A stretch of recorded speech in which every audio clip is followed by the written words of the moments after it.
Unit 4, Lecture 20, Traffic Control using Microprocessor.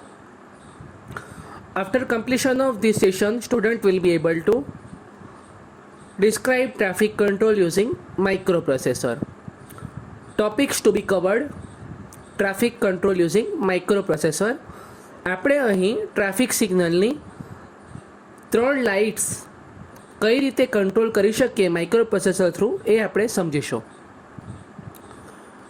Traffic signal અથવા traffic light control આપણને ખબર છે કે ચાર રસ્તા ઉપર 4 તરી 12 એમ કુલ 12 સિગ્નલ હોય તો આપણે આ 12 સિગ્નલ કંટ્રોલ કરવાના થશે.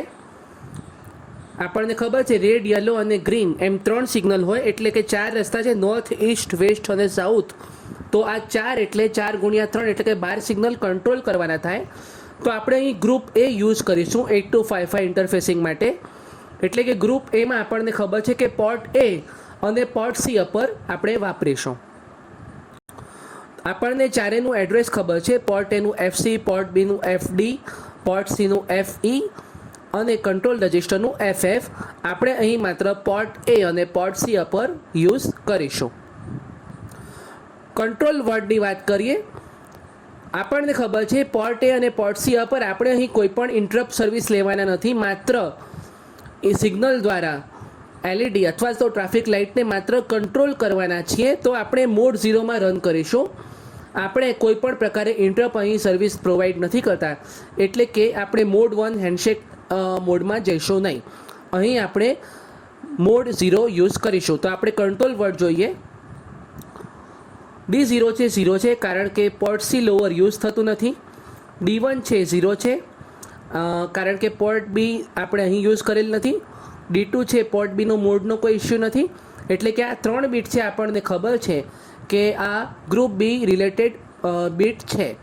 આગળ વધીએ તો આ 3 બીટ છે નોટ યુઝડ લખ્યા છે કે આ 3 બીટ આપણે યુઝ નથી કર્યા એટલે આપણે એને 0 મૂકીશું. D3 છે એને આપણે 0 મૂકીએ છીએ કારણ કે પોર્ટ સી અપર આપણે યુઝ કરીશું. એને આઉટપુટ પોર્ટ તરીકે આપણે સેટ કરીએ છીએ. હવે આપણે પોર્ટ એ છે એઝ આઉટપુટ પોર્ટ કન્ફિગર કરવા માટે D4 બીટને 0 મૂકીએ. D5, D6 0 0 એટલે કે મોડ એ માટે એટલે કે પોર્ટ એ મોડ 0 અને D7 બીટ 1 કારણ કે ઇનપુટ આઉટપુટ મોડ. તો આ પ્રમાણે આનું તમે ધ્યાનથી જુઓ તો 1 0 0 0 0 0 0 0. તો એટલે કે કંટ્રોલ વર્ડમાં લોડ શું કરવાનું થાય 80H તમે લોડ કરશો કંટ્રોલ વર્ડમાં. આગળ વધીએ. આ પ્રોગ્રામ છે એ પ્રોગ્રામમાં આપણે લાઇટ છે 4 સાઈડની એને સિક્વન્શિયલી આપણે ગ્લો કરીશું રેડ, યલો અને ગ્રીન.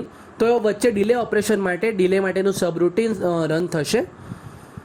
અને શરૂઆતના ઓપરેશનમાં એટલે કે આપણે જે કંટ્રોલ વર્ડ આપણે ડિઝાઇન કર્યું છે 80H એ તમારે લોડ કરવું પડે અને ત્યારબાદ ફર્ધર તમારે સિગ્નલ્સ છે એ તમારે લોડ કરવા પડે જે પર્ટિક્યુલર લાઇટ ઓન અને ઓફ કરવા માટેના સિગ્નલ્સ અથવા તો ડેટા હશે.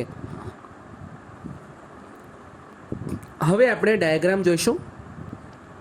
8085 છે આપણને ખબર છે 8085માં પોર્ટ્સ નથી તો 8255 આપણે પોર્ટ માટે યુઝ કરીએ છીએ.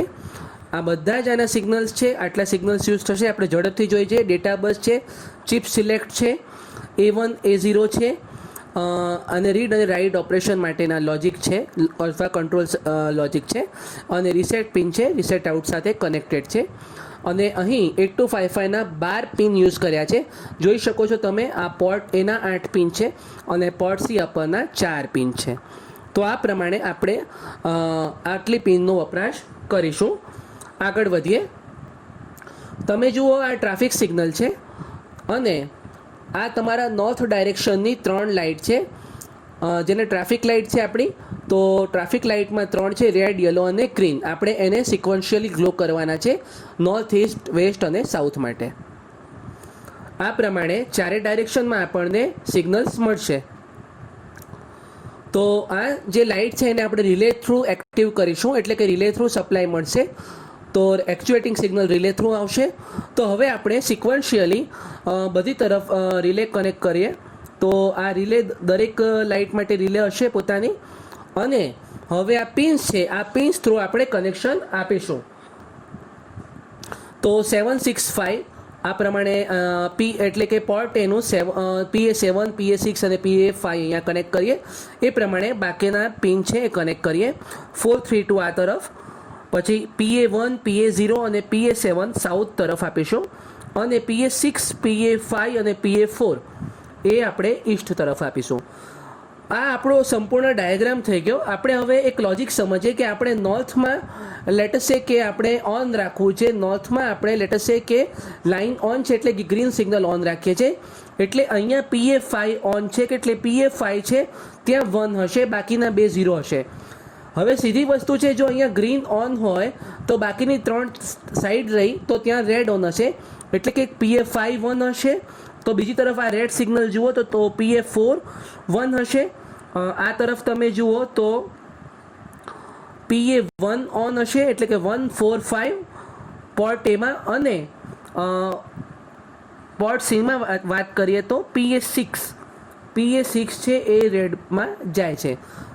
PC6 તો આપણે PA4 PA5 અને PA1 આ પ્રમાણે આ પોર્ટ એની 3 પિન, એટલે કે આમાં ગ્રીન સિગ્નલ અને આ 3માં રેડ સિગ્નલ ગ્લો થાય એ પ્રમાણે આપણે પ્રોગ્રામિંગ કરવું પડે. ફરીથી કહું છું, PA5 PA4 PA1 અને PC6 આપણે ગ્લો કરીશું. તો આ ફિગર બિલકુલ ધ્યાનમાં રાખજો. આપણે આના બેઝ પર લખીએ કે કોડ શું આવશે અથવા તો હેક્સ કોડ શું બનશે. તો આપણે ધારીએ કે નોર્થ ડાયરેક્શન આપણે ઓપન છે, તો નોર્થ ગ્રીન આવશે, અન્ય 3 ડાયરેક્શનમાં રેડ સિગ્નલ ગ્લો થશે. તો આપણી જોડે પોર્ટ એના લેટેસ્ટ 8 છે અને પોર્ટ સીના 8 છે, જેમાંથી આપણે પોર્ટ સી લોઅર છે વી વિલ નોટ યુઝ. તો આગળ જોઈએ શું થાય છે. તો આ 3 છે નોર્થ માટેના. તો તમે જુઓ કે અહીંયા ગ્રીન છે, અહીં 1 લખેલ છે, આ નોર્થ થઈ ગયું.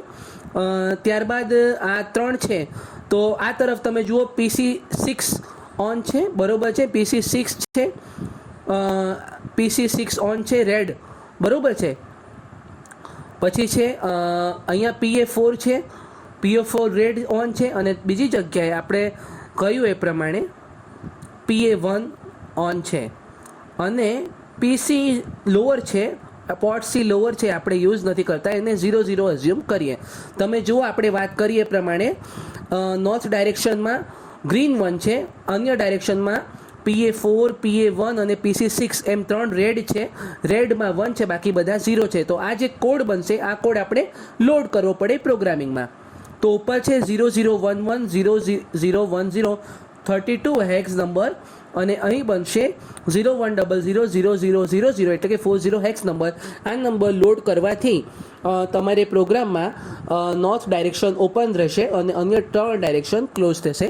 તો આ પ્રમાણે તમે આનું એક્ઝિક્યુશન સિક્વન્શિયલી કરીને ડિલે રૂટીન દ્વારા પ્રોગ્રામ લખી શકો. તો આ સ્પેસિફાઈડ ડિલે પછી તમે અન્ય પ્રોગ્રામ બીજા ડેટા માટે, બીજી ડાયરેક્શન માટે અન્ય કોડ લોડ કરી શકો.